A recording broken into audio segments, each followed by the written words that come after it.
ناظرین،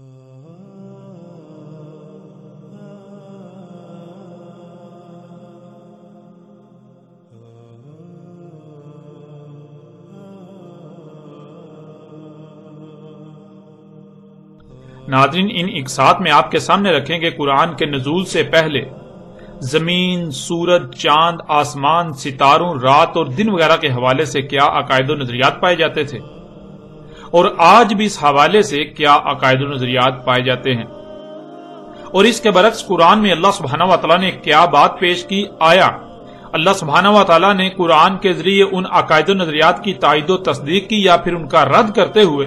اصل حقیقت ہر پہلو سے واضح کی؟ لیکن اس کے باوجود آج تک وہی عقائد و نظریات عام ہیں جو قرآن کے نزول سے پہلے تھے۔ ناظرین، ایک بات نہ صرف ذہن میں ہونا لازم ہے بلکہ اسے ہر لمحے مد نظر رکھنا چاہیے۔ قرآن کی دعوت جو کہ بار بار غور و فکر کرنے کا حکم دیتا ہے، بندروں کی طرح نقل کرنے، آنکھیں بند کر کے دوسروں کے پیچھے چلنے سے منع کرتا ہے، لیکن انسانوں کی اکثریت اس کے برعکس اپنے آباء و اجداد سے صدیوں پرانے نسل در نسل منتقل ہوتے عقائد پر نہ صرف ڈٹے ہوئے ہیں بلکہ انہی عقائد و نظریات کو قرآن پر چسپاں کرتے ہیں۔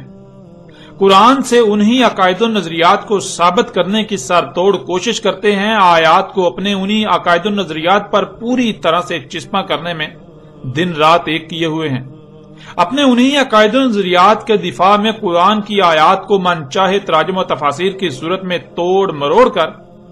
دلائل پیش کرنے میں دن رات لگے ہوئے ہیں، خود کو بدلنے کی بجائے قرآن کو بدلنے کا قصد کیے ہوئے ہیں۔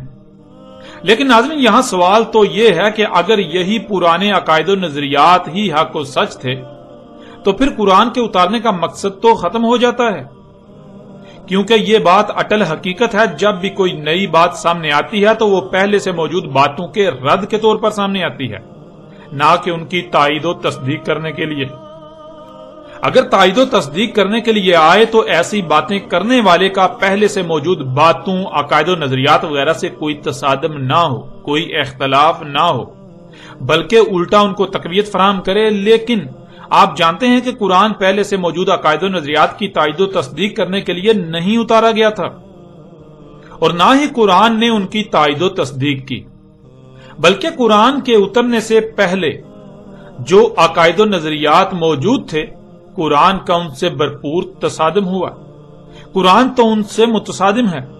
اختلافات کی نوعیت اس قدر شدید تھی کہ جب تک محمد علیہ السلام دعوت دیتے رہے تو سامنے سے شدید ترین مخالفت کا سامنا رہا، یہاں تک کہ مخالفین اس آواز کو دبانے یا بند کرنے کی ہر طرح سے کوشش کرتے رہے، آخر تک محمد علیہ السلام کو قتل کرنے کی منصوبہ بندیاں کرتے رہے۔ اور ناظرین، قرآن سے ہی سوال کرتے ہیں کہ آیا قرآن پہلے سے موجودہ عقائد و نظریات کی تائید و تصدیق کرنے کے لیے اتارا گیا تھا، یا پھر ان کا رد کرنے اور حق واضح کرنے کے لیے قرآن کو اتارا گیا تھا؟ اس وقت سکرین پر آپ کو سورہ الجمعہ کی آیت نمبر 2 نظر آ رہی ہے، جس میں اللہ سبحانہ و تعالیٰ کہتے ہیں، وہی ہے ذات امیین میں بیعث کیا رسول انہی میں سے، تلاوہ کرتا ہے ان پر اس کی آیات کی اور ان کا تزکیہ کرتا ہے اور علم سکھاتا ہے انہیں الکتاب کا اور حکمت سکھاتا ہے، اگر تھے اس سے پہلے ہر لحاظ سے کھلم کھلا گمراہی میں۔ ناظرین، آیت کے آخری حصے میں اللہ سبحانہ تعالیٰ نے یہ بات بالکل کھول کر واضح کر دی کہ اگر تھے اس سے پہلے کھلم کھلا ہر لحاظ سے گمراہی میں، یعنی اگر وہ ہر لحاظ سے کھلم کھلا گمراہی میں نہ ہوتے تو اللہ سبحانہ و تعالیٰ اپنا رسول بیعث نہ کرتا، اللہ اپنا رسول نہ بھیجتا، جس سے یہ بات کھل کر واضح ہو جاتی ہے کہ جب اللہ سبحانہ و تعالیٰ نے اپنا رسول بیعث کیا، اپنا رسول کھڑا کیا، تب پوری دنیا ہر لحاظ سے کھلم کھلا گمراہی میں تھی۔ ان کے عقائد و نظریات جاہلانہ اور بے بنیاد اور محض ظن پر مبنی تھے، نہ کہ علم پر مبنی۔ اور قرآن میں جس موضوع کو بھی زیر بحث لایا گیا تو اس موضوع پر قرآن سے پہلے جو بھی عقائد و نظریات عام تھے سوائے گمراہی کے اور کچھ نہ تھے۔ اس طرح اس وقت آپ کو سکرین پر سورہ البقرہ کی آیت نمبر 213 نظر آ رہی ہے، جس میں اللہ سبحانہ و تعالیٰ کا قول ہے، تھے پوری دنیا کے انسان ایک ہی امت یعنی پوری دنیا کے انسان جہالت پر قائم ایک ہی گروہ تھے، پس اللہ بیس کرتا ہے نبیین بشارت دینے والوں کو، انسانوں کو ان کے اپنے ہی ہاتھوں سے کیے جانے والے مفسد اعمال کے رد عمل میں آنے والی تباہیوں سے متنبہ کرنے والوں کو، اور اتارتا ہے ان کے ساتھ الکتاب حق کے ساتھ فیصلہ کرنے کے لیے انسانوں کے درمیان جس میں وہ اختلاف کر رہے تھے اس میں۔ اب ناظرین، اس آیت میں اللہ سبحانہ و تعالیٰ نے یہ بات واضح کر دی کہ نبیین آ کر فیصلہ کر دیتے ہیں، حقیقت بالکل کھول کر سامنے لے آتے ہیں جن معاملات میں انسان آپس میں اختلافات کا شکار ہوتے ہیں۔ یعنی اللہ کے نبی ان معاملات کو زیر بحث لاتے ہیں جن معاملات پر انسان آپس میں اختلافات کا شکار ہوتے ہیں۔ یعنی انسان مختلف گروہوں فرقوں میں تقسیم ہوتے ہیں اور مختلف معاملات میں آپس میں ایک دوسرے سے اختلاف کر رہے ہوتے ہیں۔ ہر ایک کا کہنا یہی ہوتا ہے، ہر ایک کا دعویٰ یہی ہوتا ہے کہ اس معاملے میں، اس بات میں صرف اور صرف ہم حق پر ہیں، ہمارا موقف جو ہے وہ درست ہے، حق ہے، باقی سب کے سب باطل ہیں، ایک دوسرے پر الزامات لگا رہے ہوتے ہیں۔ تو ایسی صورت میں اللہ سبحانہ و تعالیٰ اپنے نبیوں کو بیس کرتا ہے، اپنے نبیوں کو کھڑا کرتا ہے، انہیں بھیجتا ہے۔ تو اللہ کے نبی ان معاملات کو زیر بحث لاتے ہیں جن میں انسان آپس میں اختلاف کا شکار ہوتے ہیں۔ اللہ کے نبی ان معاملات کی حقیقت کیا ہے، حقائق کو بالکل کھول کھول کر سامنے لاتے ہیں۔ ناظرین، اس آیت میں اللہ سبحانہ تعالیٰ نے یہ بات واضح کر دی کہ نبیین آ کر فیصلہ کر دیتے ہیں، حقیقت بالکل کھول کر سامنے لے آتے ہیں جن معاملات میں انسان آپس میں اختلاف کا شکار ہوتے ہیں۔ یعنی اللہ کے نبی ان معاملات کو زیر بحث لاتے ہیں جن معاملات پر انسان آپس میں اختلافات کا شکار ہوتے ہیں، اور اللہ کے نبی ان معاملات کی حقیقت کیا ہے، حقائق کو بالکل کھول کھول کر سامنے لے آتے ہیں، جس سے یہ بات بھی واضح ہو گئی کہ قرآن میں جن معاملات کو، جن باتوں کو زیر بحث لایا گیا، جن پر بھی قرآن بات کر رہا ہے، تو وہ ایسے معاملات ہیں، ایسی باتیں ہیں جن پر اس وقت کے لوگ یا آج کے لوگ یا ہر وقت کے لوگ آپس میں اختلافات کا شکار تھے یا ہیں،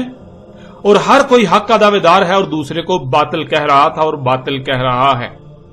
لیکن قرآن ان کے برعکس، قرآن ان سب کے سب گروہوں فرقوں کے برعکس ان معاملات کی حقیقت کو بیان کرتا ہے۔ قرآن میں ان کے برعکس حقیقت کو بیان کیا گیا۔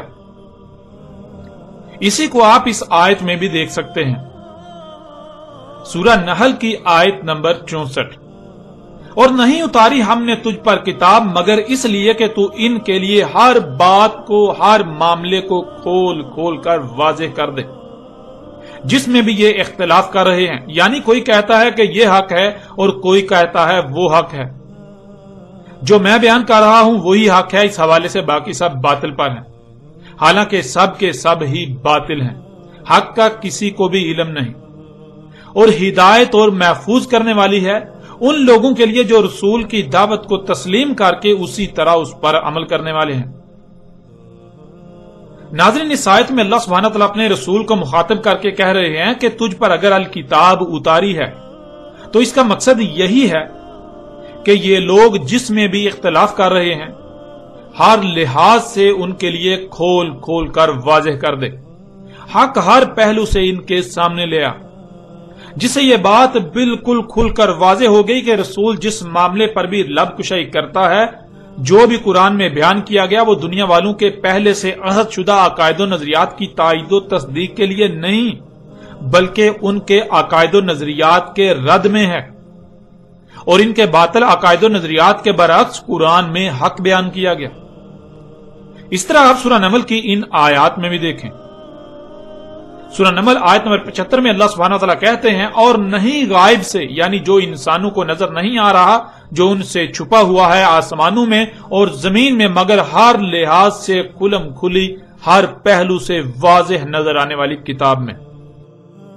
پھر اس طرح اگلی آیت سورہ نمل کی آیت نمبر 76، اس میں اللہ سبحانہ تعالیٰ کا کہنا ہے کہ اس میں کچھ شک نہیں، یہ قرآن بیان کرتا ہے بنی اسرائیل پر بہت زیادہ وہ جس میں یہ اختلاف کر رہے ہیں۔ ناظرین، سورہ نمل کی آیت نمبر 75 میں آسمانوں اور زمین کو موضوع بحث بناتے ہوئے آسمانوں اور زمین کے حوالے سے بنی اسرائیل کے اکثر بڑی تعداد میں نظریات کا قرآن رد کر رہا ہے، اور اللہ سبحانہ و تعالیٰ کا کہنا ہے کہ اس قرآن میں، یہ قرآن جو اس وقت آپ کے سامنے ہے، جو محمد علیہ السلام پر اترا، اس میں جو بیان کیا گیا ہے وہ بیان کیا گیا جس میں بنی اسرائیل اختلاف کا شکار تھے یا اختلاف کر رہے تھے. اور یہ بات واضح رہے، یہ بات کرنے سے پہلے خصوصی طور پر آسمانوں اور زمین کو موضوع بحث بنایا گیا. یعنی زمینوں آسمانوں میں جو کچھ بھی انسانوں سے پوشیدہ ہے، اس حوالے سے بنی اسرائیل کے جو عقائد و نظریات تھے وہ باطل تھے اور باطل ہیں.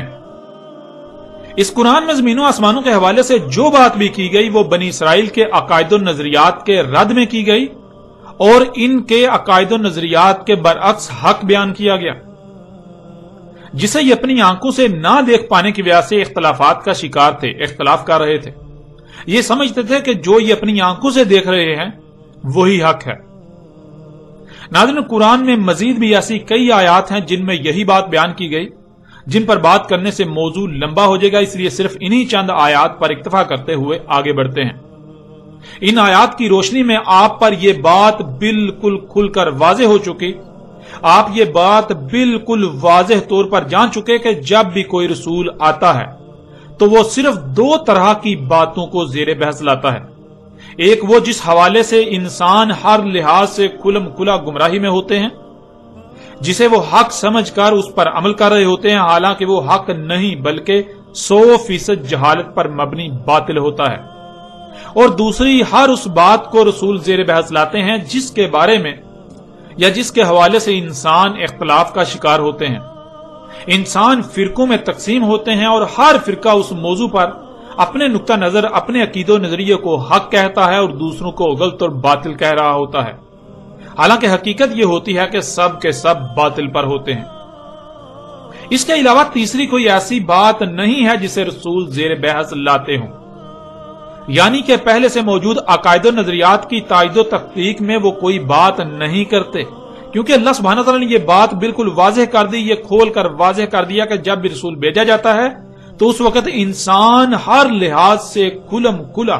100% ہی گمراہی میں ہوتے ہیں، حق کا کسی کو علم ہی نہیں ہوتا. اس لیے اب اگر قرآن میں کسی بھی موضوع کو زیر بحث لایا گیا، کسی بھی موضوع پر بات کی گئی ہے، تو اس کی دو ہی صورتیں ہیں. پہلی صورت یہ کہ انسان اس حوالے سے ہر لحاظ سے، ہر پہلو سے کھلم کھلا گمراہی میں ہے، یوں قرآن ان پر حق واضح کر رہا ہے. اور دوسری صورت یہ ہے کہ انسان اس میں اختلاف کا شکار ہے، یوں قرآن ان پر حق واضح کر رہا ہے. اب ناظرین، یہ بات جان لیں کہ قرآن کے نزول سے قبل زمین و آسمانوں کے حوالے سے نہ صرف بنی اسرائیل یعنی یہود و نصارہ، بلکہ ملت ابراہیم کے دعوے دار، اسماعیل علیہ السلام کی امت ہونے کے دعوے دار مشرکین مکہ و عرب، سب کا متفقہ طور پر یہ عقیدہ تھا کہ زمین روٹی کی طرح چپٹی اور ساکت ہے.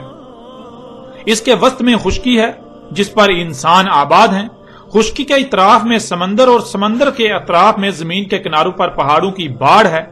جو کہ آسمانوں کے لیے ستون کا کام کرتی ہے. آسمان گنبد یعنی الٹے پیالے کی مانند پہاڑوں کے ان ستونوں پر ٹکا ہوا ہے، یعنی آسمان کے کنارے زمین کے کناروں پر پہاڑوں کے اوپر ٹکے ہوئے ہیں. سورج اور چاند سمیت تمام کے تمام ستارے اور سیارے زمین کے گرد گھوم رہے ہیں. عین سر پر آسمانوں میں اللہ کا عرش یعنی تخت ہے جس پر بیٹھا اللہ نظام چلا رہا ہے. سورج کا ایک مخصوص مقام طلوع ہے، جب طلوع ہوتا ہے تو ایک ہی وقت میں پوری دنیا کے انسانوں پر طلوع ہوتا ہے. پوری دنیا کے انسان اسے طلوع ہوتا دیکھ رہے ہوتے ہیں، اور اسی طرح ایک ہی مخصوص مقام غروب ہے. ایک ہی وقت میں پوری دنیا کے لوگوں پر غروب ہو جاتا ہے. رات بھر سورج چھپا رہتا ہے، وہ رات کو اللہ کے عرش کے عین نیچے جا کر سجدہ کرتا ہے، پھر صبح مشرق سے اسی طرح طلوع ہوتا ہے. سورج مشرق سے مغرب کی طرف سفر کرتا ہے. اس کے علاوہ ان کا یہ بھی عقیدہ تھا کہ چاند بھی سورج کی طرح روشن ہے، یعنی چاند سیارہ نہیں بلکہ ستارہ ہے، روشنی چاند کی اپنی ہے. ناظرین، یہ نظریہ، یہ عقیدہ اس وقت نہ صرف بنی اسرائیل جو کہ یہود و نصارہ تھے ان کا تھا، بلکہ مشرکین عرب کا بھی یہی عقیدہ تھا. سب کے سب میں یہ نظریہ مذہبی عقیدے کی حیثیت رکھتا تھا، اور اس عقیدے کے خلاف وہ ایک لفظ بھی سننے کو تیار نہ تھے. اس عقیدے کے خلاف ایک لفظ بھی وہ اپنے مذہب کے خلاف اعلان جنگ تصور کرتے، بالکل ایسے ہی جیسے آج اگر کوئی نئی بات سامنے آئے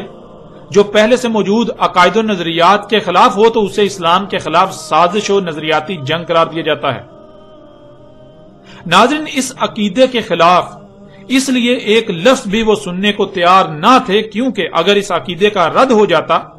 تو پھر خود بخود ان کے اس عقیدے کا بھی رد ہو جاتا کہ اللہ آسمانوں کے اوپر عرش نامی ایک تخت پر بیٹھا سارا نظام چلا رہا ہے۔ یہ وہ وجہ تھی کہ وہ لوگ اس عقیدے کے خلاف ایک لفظ بھی سننے کو تیار نہ تھے، اور اس عقیدے کے خلاف کوئی لفظ اپنے دین و مذہب کے خلاف اعلان جنگ تصور کرتے تھے۔ اگر ان کے سامنے کوئی یہ اقرار کرتا یا یہ بات کرتا، یہ کہتا کہ اللہ آسمانوں میں عرش کے اوپر نہیں ہے، یعنی آسمانوں میں کوئی تخت پڑا ہوا ہے اور اس کے اوپر اللہ بیٹھا ہوا ہے، ایسی حقیقت نہیں ہے، تو وہ لوگ اسے قتل کر دیتے۔ اور ناظرین، آپ یہ بات جان کر حیران ہوں گے کہ آج بھی مذہبی طبقے کی اکثریت اسی عقیدے کی حامل ہے، یہی عقیدہ رکھتی ہے، یعنی وہی عقیدہ رکھتی ہے جو اس وقت بنی اسرائیل، یہود و نصارہ اور مشرکین عرب کا تھا۔ بریلوی فرقے کے بانی و امام احمد رضا خان بریلی نے تو اس عقیدے کے دفاع میں قرآن کی درجنوں آیات کو بھرپور طریقے سے توڑ مروڑ کر اور حق کو چھپا کر اپنی طرف سے درجنوں دلائل دیے، اس عقیدے کو قرآن کا عقیدہ قرار دیا، اس عقیدے کو محمد علیہ السلام کا عقیدہ قرار دیا۔ جو اس عقیدے کے برعکس نظریہ رکھیں، اس عقیدے کے برعکس کوئی نظریہ رکھیں، کچھ سوچیں بھی، تو احمد رضا خان بریلی کے نزدیک وہ مومن و مسلم نہیں بلکہ وہ مرتد، وہ کافر و مشرک ہیں۔ اس کے علاوہ بھی بریلوی ہوں، دیوبندی ہوں یا اہل حدیث ہوں، مالکی ہوں، حنفی ہوں، حنبلی ہوں، شافعی ہوں، یا ان میں مزید مسلک کے نام پر فرقہ در فرقہ جتنے بھی فرقے ہیں، تمام کے تمام فرقوں کے علماء نامی طبقے کا بھی یہی عقیدہ ہے، یعنی وہی عقیدہ جو قرآن کے نزول سے پہلے مشرکین عرب کا تھا، جو قرآن کے نزول سے پہلے بنی اسرائیل، یہود و نصارہ کا تھا۔ اور ناظرین، عوام کی اکثریت جو اسکولوں، کالجوں اور یونیورسٹیوں وغیرہ سے تعلیم یافتہ ہے، اس عقیدے کے برعکس زمین کو گول تسلیم کرتی ہے، سورج کے زمین کے گرد گھومنے کی بجائے زمین کے گھومنے سے دن اور رات کے آنے جانے کو تسلیم کرتی ہے۔ لیکن عوام کی اکثریت کو اس کا علم ہی نہیں کہ ان کے علماء نامی طبقے کا ان کے برعکس یہود و نصارہ اور مشرکین عرب والا ہی عقیدہ ہے، اور جو اس عقیدے کے خلاف بات کرے اسے ماننا تو دور کی بات، وہ ان کی نظر میں مرتد، کافر و مشرک ہے، یہاں تک کہ وہ واجب القتل ہے۔ اور ناظرین، آپ یہ بات جان کر حیران ہوں گے کہ اہل حدیث و سلفی مکتبہ فکر کی اہم اور بڑی قدور شخصیت عبدالعزیز بن باز، جو 1993 سے لے کے 1999 تک سعودی عرب کے سرکاری مفتی اعظم بھی رہے، ان کا باقاعدہ فتویٰ موجود ہے کہ جو زمین کو ساقط تسلیم نہ کرے اور سورج کو زمین کے گرد گھومتا تسلیم نہ کرے وہ کافر ہے، وہ مرتد ہے، یہاں تک کہ اس کا قتل جائز قرار دیا۔ یعنی اگر کوئی ایسا شخص جو خود کو مسلمان کہلواتا ہے اور وہ یہ بات تسلیم کر لیتا ہے کہ زمین ساقط نہیں ہے بلکہ حرکت کر رہی ہے، اور سورج کے زمین کے گرد گھومنے جس سے دن رات ہو رہا ہے اس بات کا انکار کرتا ہے،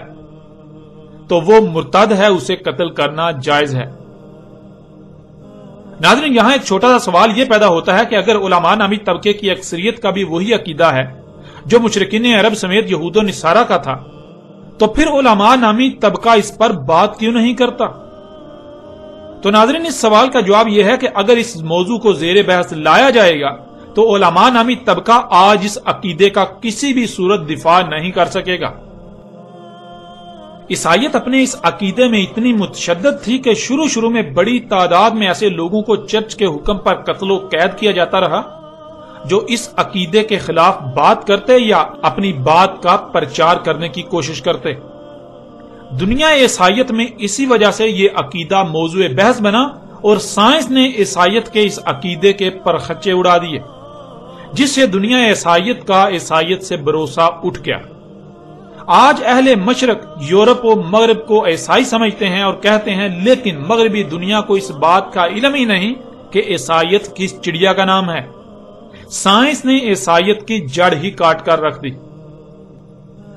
اور یہی وجہ ہے جس وجہ سے خود کو مسلمان کہلوانے والے اس کو موضوع بحث نہیں بناتے، اس کو زیر بحث لا کر حق پہچاننے کی بجائے اس موضوع پر بالکل بات نہیں کی جاتی،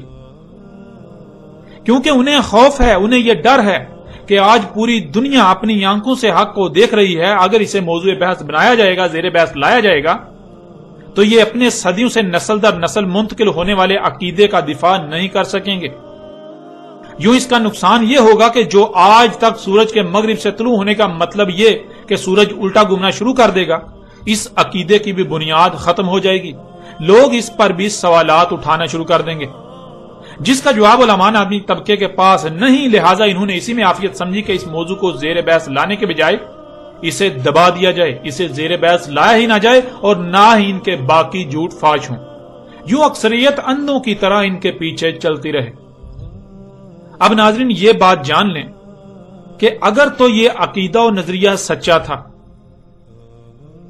تو قرآن کو اس حوالے سے بالکل خاموش رہنا چاہیے تھا، اور خاموش رہنا چاہیے، کیونکہ جس موضوع پر بھی قرآن بات کرے تو اس کا مطلب ہے کہ اگر پہلے اس موضوع کے حوالے سے کوئی نظریات و عقائد یا رائے پائی جاتی ہے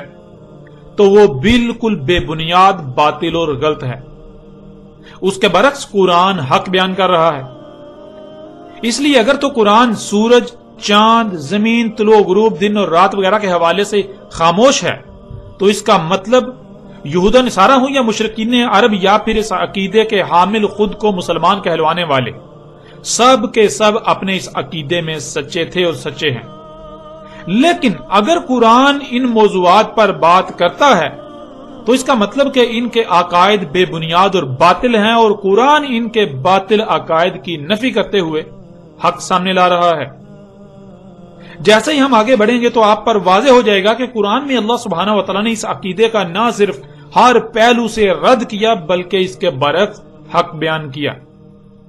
اور پھر حق سامنے آ جانے کے باوجود بھی جو حق کو تسلیم کرنے کے بجائے حق سے اختلاف ہی کرتے ہیں تو اس پر بھی قرآن نے کھول کھول کر بات کی۔ اس وقت سکرین پر آپ کو سورہ بقرہ کی آیت نمبر 213 کا اگلا حصہ نظر آ رہا ہے، جس میں اللہ سبحانہ وتعالیٰ کا کہنا ہے، اور جو اختلاف کیا اس میں، یعنی جو حق ہر لحاظ سے کھول کھول کر بالکل واضح کر دیا گیا، واضح کر دیے جانے کے باوجود اسے تسلیم کر لینے کے بجائے اس میں اختلاف ہی کیا، مگر ان لوگوں نے جو انسانوں کو بشارت دینے اور متنبہ کرنے کی ذمہ داری اٹھائے ہوئے ہیں، یعنی وہ لوگ جنہیں علماء کے نام پر انبیاء کا وارث کہا جاتا ہے، اس کے بعد اختلاف کر رہے ہیں کہ ان کے پاس حق ہر لحاظ سے کھل کھل کر آ چکا، حق ہر پہلو سے واضح ہو چکا، حق ہر لحاظ سے کھل کر ہر پہلو سے واضح ہو جانے کے بعد ایک دوسرے سے ضد، حسد اور بغض کی وجہ سے اختلاف کیا۔ پھر دیکھیں ان پر حق ہر لحاظ سے کھل جانے کے باوجود نہ ماننے پر اللہ سبحانہ و تعالیٰ نے کیا کہا۔ سورہ فصلت کی آیت 53 میں اللہ سبحانہ و تعالیٰ کا کہنا ہے، ان قریب ہم انہیں دکھائیں گے ہماری آیات آفاق میں، یعنی ان مقامات میں جو آج ان کے لیے ناقابل رسائی مقامات ہیں، جہاں آج ان کی پہنچ ممکن نہیں، اور ان کی اپنی ذات میں،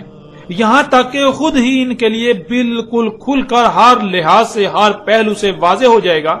اس میں کچھ شک نہیں وہ حق ہے، اس میں کچھ شک نہیں وہ سچا ہے۔ قرآن کے نزول کے وقت اللہ سبحانہ تعالیٰ نے کہا تھا کہ تم حق ہر لحاظ سے کھل جانے کے باوجود بھی حق سے اختلاف ہی کر رہے ہو، ان باتوں کو نہیں مان رہے، لیکن جان لو ان قریب ایک وقت آئے گا جب تمہاری رسائی ان مقامات تک ہوگی جہاں آج تمہاری رسائی نہیں ہے، جو مقامات آج تمہارے لیے ناقابل رسائی ہیں۔